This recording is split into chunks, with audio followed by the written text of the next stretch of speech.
In this video, I'm going to show you how to download and install the latest version of Python 13.3.2 in your Windows 11 PC.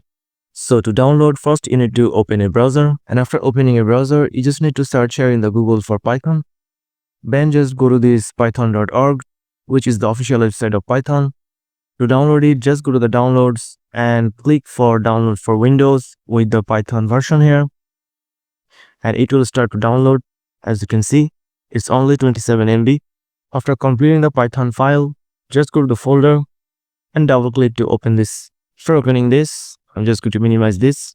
So after that, you just need to check mark this use admin privilege when installing Python, and also add Python exe to path and choose the customize installation option.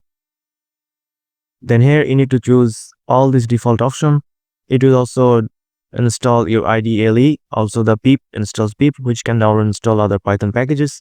So just click next, and you need to choose also the install Python 3.13 for all users, and this is the location where your Python will be installed. So just click on install, and after clicking yes, it will start to install on your PC. And now as you can see, Python is successfully installed in my PC. So I'm just going to close it. Then we're going to see the latest version of the verified installation. Just go to the search bar, search for CMD, and open the command prompt here.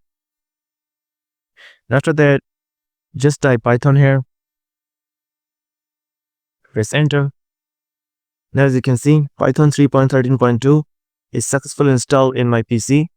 So that's it guys, this is how you can download and install the latest version of Python in your Windows 11 PC. So if you found this video helpful, please subscribe, and thank you for watching.